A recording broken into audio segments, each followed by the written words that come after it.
São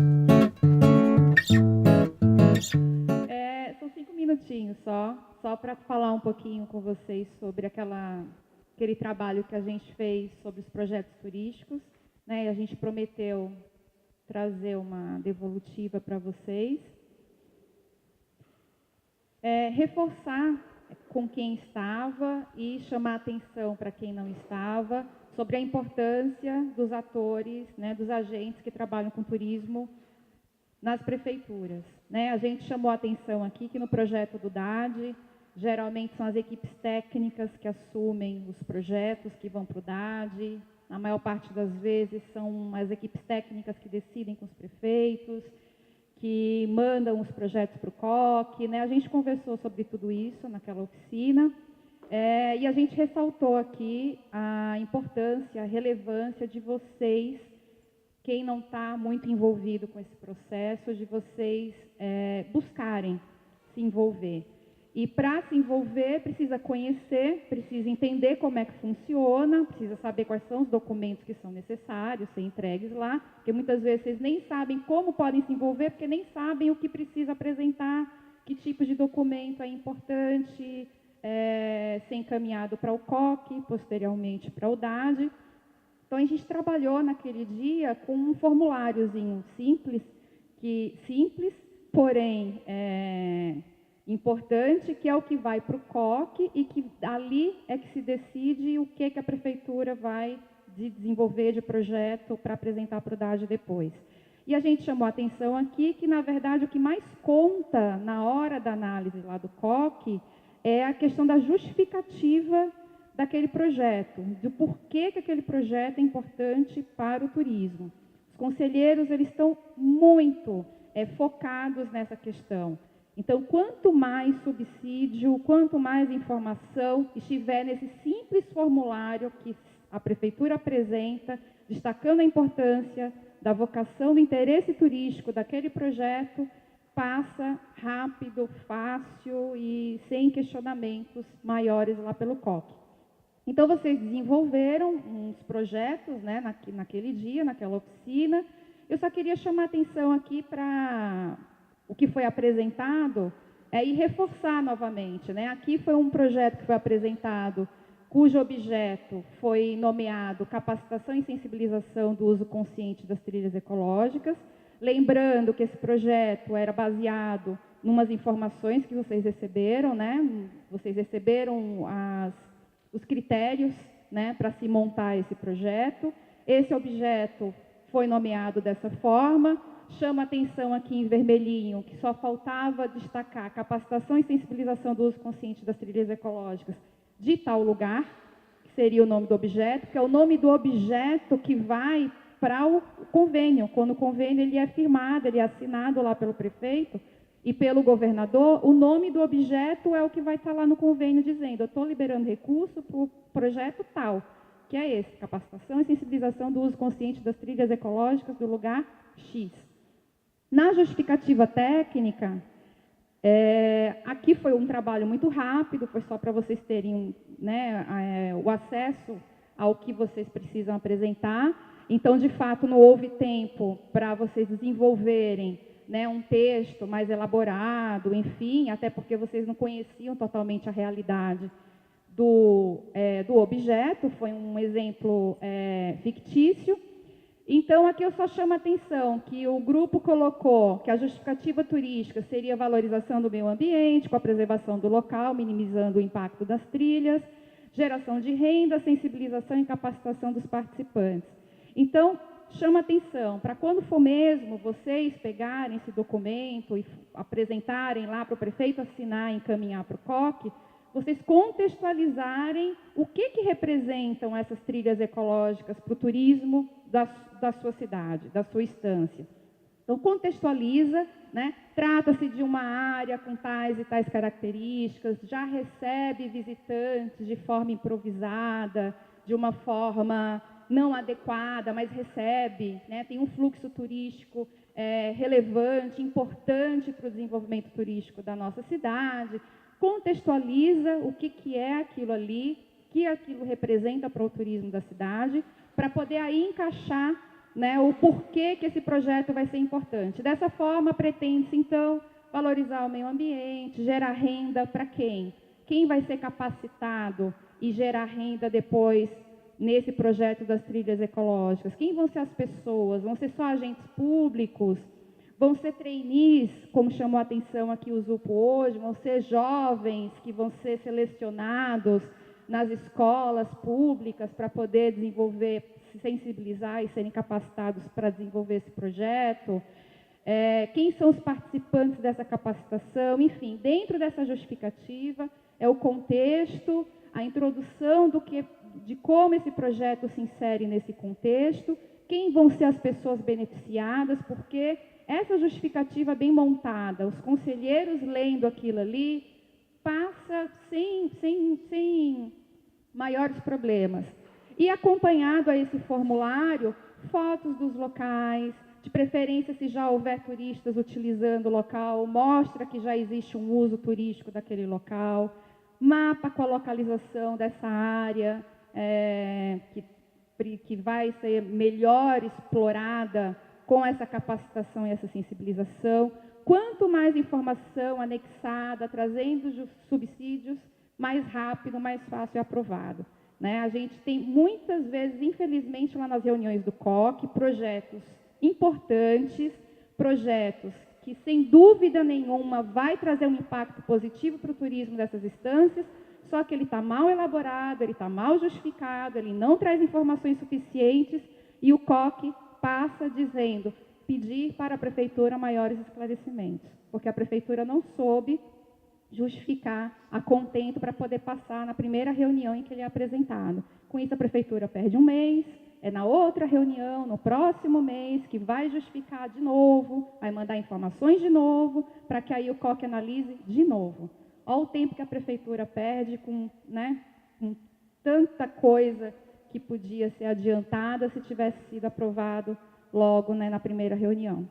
Então é isso, é só trazer esse reforço da importância e de vocês se envolverem nesse processo também, tá bom? Obrigada. Realizada a devolutiva, entramos agora na memória do último workshop, que foi a captação de recursos. Quem, a partir daquele workshop, começou a captar recursos para suas administrações, municípios, cidades?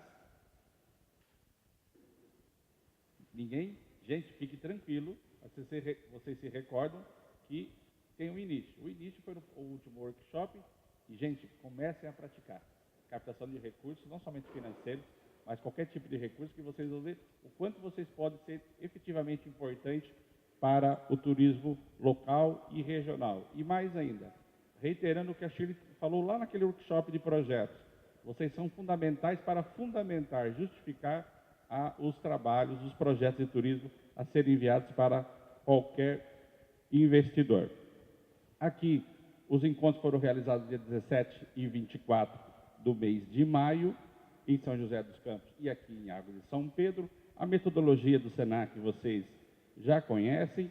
E nos resultados, nós temos, como o nosso check-in, nós perguntamos, para termos sucesso na captação de recursos, vocês foram quase que unânimes trazendo que é necessário projetos, e esses projetos fundamentados em conhecimento, em planejamento e mais ainda no entendimento das oportunidades. O entendimento das oportunidades é exatamente entendendo aonde esses projetos podem ser apresentados para a captação de recursos.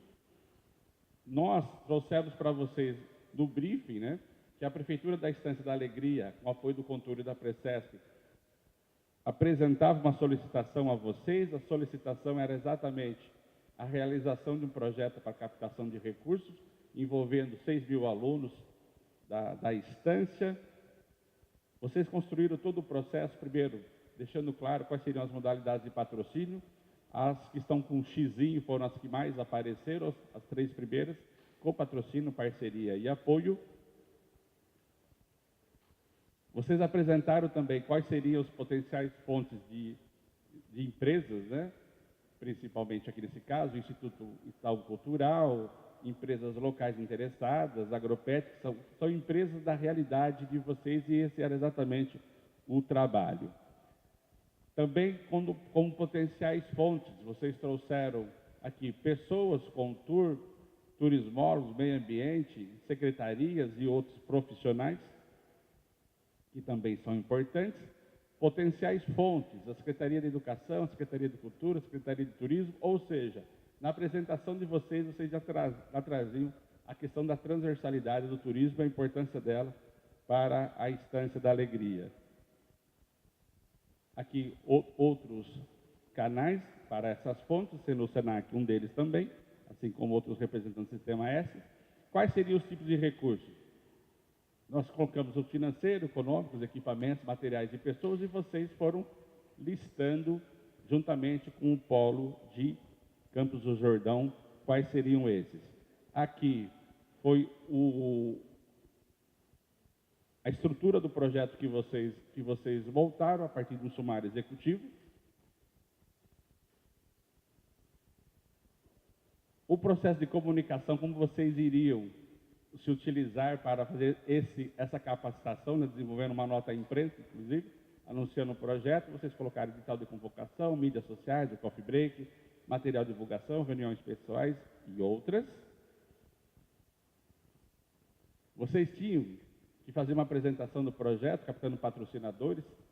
Cada grupo teve ali 3 minutos, nenhum dos grupos em Água São Pedro e nem São José dos Campos ultrapassou os 3 minutos, isso foi significativo para o entendimento. Os projetos foi o Retrato e Alegria, eu conhecendo o turismo, vestindo o meu personagem, conhecendo o seu lugar e todos os outros. Esses foram os projetos que nasceram naquela manhã. E nós fomos para o nosso check-out, onde nós colocamos qual que era, entendendo que o turismo pode ser um forte componente de desenvolvimento e transformação local e regional, qual seria então a captação de recursos em nosso território. E aí vocês trouxeram algumas considerações. Ela seria fundamental para alavancar o turismo sustentável, a possibilidade de viabilização de projetos e outras. E o importante que está ali, que é constituir uma sólida ferramenta para o aumento do IDH, o desenvolvimento humano da cidade. E a gente chegou no check-in. Eu corri um pouco hoje, gente, porque, como eu disse anteriormente, a manhã de hoje é uma manhã especial, tá? Vocês não viram, mas tem 104 slides para passar hoje. Nós não vamos passar, gente. Vocês vão receber esses 104 slides amanhã ou quinta-feira, como vocês recebem todos os meses. Porque boa parte dos slides, que é a conceituação hoje, ela vai vir com a inspiração. Vocês vão receber os conceitos em casa, tranquilos no gabinete de vocês, na sala de vocês. Mas ela vai ser passada hoje pela inspiração. Mas antes da inspiração, a gente tem o nosso check-in. E o nosso check-in de hoje, o Pro Hall vai distribuir aí a matriz, traz o seguinte: a acessibilidade para o turismo necessita de plano de ação específico, pois, boa sorte, valendo 5 minutos. É uma matriz coletiva do grupo.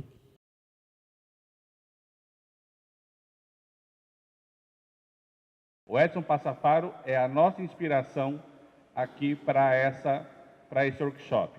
Detalhe, em São José dos Campos, o Edson não pôde estar presente. Ele fez um vídeo para o pessoal de São José dos Campos de 10 minutos. O resultado final do workshop, gente, foi maravilhoso. Então, vocês têm como presente exatamente ele como presente. Lá, eles tiveram 10 minutos. Aqui, vocês vão ter quase 1 hora de Edson Passafaro.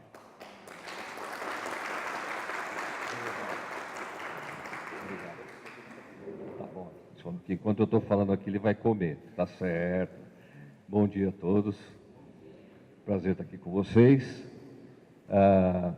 A ideia hoje é, de vez eu falar muito, até porque é um assunto que já está na pauta há muito tempo, é aproveitarmos para trocarmos ideias, conversarmos a respeito dessa questão e tentar, no final da minha fala, ter promovido uma reflexão suficiente para que vocês possam desenvolver o exercício de forma produtiva. Na pergunta que foi colocada aqui, o que é acessibilidade, que desafios ela nos apresenta, eu peço a licença para o Roberto, tomar a liberdade de acrescentar mais uma pergunta para a gente começar a nossa conversa. Para quem é acessibilidade? Para quem? Pois é, em teoria todo mundo fala isso. E na prática? Porque se a acessibilidade fosse para todos, todas as cidades seriam acessíveis. Perfeito? E, no entanto, é o contrário. Então, turismo acessível, em tese, deveria ser um turismo acessível para todas as pessoas, independente das suas características físicas, sensoriais, cognitivas. E, no entanto, quando a gente pensa em turismo acessível, ainda vem o estigma da pessoa em cadeira de rodas. Eu preciso fazer uma porcaria de um quarto adaptado para receber o cadeirante. Aliás, eu falei a palavra cadeirante de propósito. Até os meus 19 anos de idade, eu era um andante. Com 19 anos de idade, eu sofri um acidente e passei a ser um... Existe o verbo cadeirar? Porque existe o verbo eu ando, tu andas, ele anda. Agora, por favor, conjugue o verbo cadeirar. Eu cadeiro, tu cadeiras. Então, a palavra cadeirante, ela é uma gíria que foi utilizada por nós, do segmento das pessoas com deficiência, assim como tantas outras, e talvez pela sonoridade ou coisa que o valha, foi absorvida. Mas não vamos esquecer que ela é uma gíria. Porque, na verdade, quando eu sofri um acidente, eu me tornei uma pessoa com deficiência física, e passei a fazer uso de uma cadeira de rodas. Então, consequentemente, eu sou um usuário de cadeira de rodas. Sabe por que isso é importante, gente? Porque é muito interessante, por exemplo, quando a gente está numa situação de turismo, por exemplo, no aeroporto, vamos fazer essa visão. E aí o cara está do seu lado, passa um rádio e fala, escuta, eu estou com um cadeirante aqui e eu preciso de um apoio. Imagina se eu usasse muleta. Eu estou com um muletante aqui e eu preciso de um apoio. Imagina se eu fosse uma pessoa obesa. Eu estou com um obeso aqui e eu preciso de um apoio. Ou imagina uma pessoa negra. Eu estou com um moreninho aqui e eu preciso... Uma loira. Olha, eu estou com uma loira aqui e eu... Começam a perceber? Então, antes de mais nada, naquele momento eu sou quem naquele contexto? Sou um passageiro. Tem um passageiro aqui que tem problemas de locomoção e eu preciso de um apoio. Percebe como isso muda tudo? A gente começa a quebrar o estigma de separar as pessoas por imagens, né? Então, cadeirante. Então, eu sou um cadeirante? Eu sou uma pessoa com deficiência. Por isso que o termo da ONU é pessoa com deficiência. O ser humano vem primeiro e a característica que você quer evidenciar naquele contexto vem segundo. Como poderia ser uma pessoa bonita, uma pessoa feia, uma pessoa idosa, uma pessoa rica, uma pessoa pobre. É sempre o ser humano em primeiro lugar, e aí a característica que você quer evidenciar no contexto, no segundo. Preocupado com ele. Bom, na hora que o Edson abriu a boca, foi um silêncio dentro daquela sala. Você se lembra disso, não é, Edson? Coisa fantástica. A atenção e a maneira como o Edson colocou de maneira impositiva algumas coisas que ele colocou aqui para vocês também. Mas não basta só esses contatos pontuais. Nós temos que transformar isso aqui numa grade escolar. Nós temos que trazer isso de vez aqui como programa da Precesp. Quem sabe junto com sustentabilidade, né? Eu poderia dizer que a sustentabilidade é o guarda-chuva e que a acessibilidade está lá dentro, ou vamos deixar a sustentabilidade de um lado e a acessibilidade do outro? Esse é um desafio aqui para o professor Roberto Araújo para o ano que vem, né? Nós vamos ter que, na nossa grade, nós vamos ter, e quem sabe nós tenhamos que introduzir aqui nessas palestras nossas, quem sabe mais gente de algumas outras secretarias, né? Hoje nós fazemos uma questão enorme de ter a Secretaria de Turismo, ou de ter uma diretoria de turismo. Quem sabe amanhã nós tenhamos também que colocar na cabeça desses prefeitos, quem sabe, a necessidade de ter uma secretaria ou um departamento do lado do gabinete dele para cuidar desses assuntos de acessibilidade e sustentabilidade.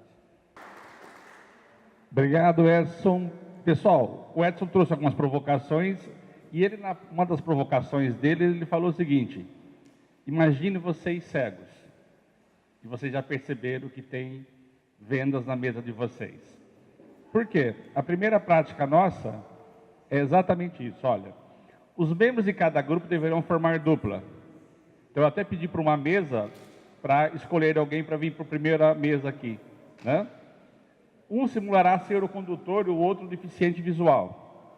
O condutor vendo o deficiente fictício e deve conduzi-lo aleatoriamente pelo ambiente, ou seja, nosso ambiente aqui, sem nenhum tipo de comunicação, sem conversar, e sentá-lo em local que desejar.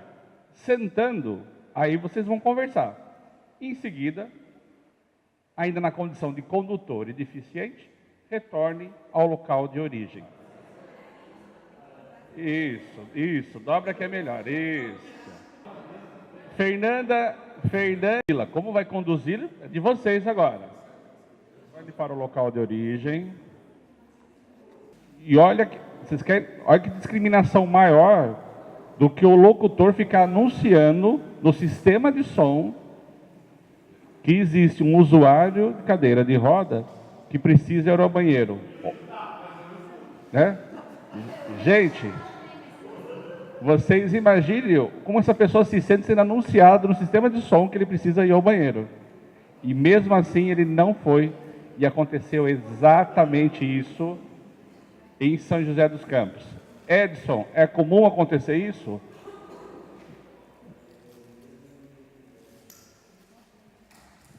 Bom, normalmente, gente, uma pessoa no quadro simulado do colega ali, que não tem nenhum movimento, via de regra, ele está sempre acompanhado por alguém da família, algum funcionário, alguma coisa nesse sentido.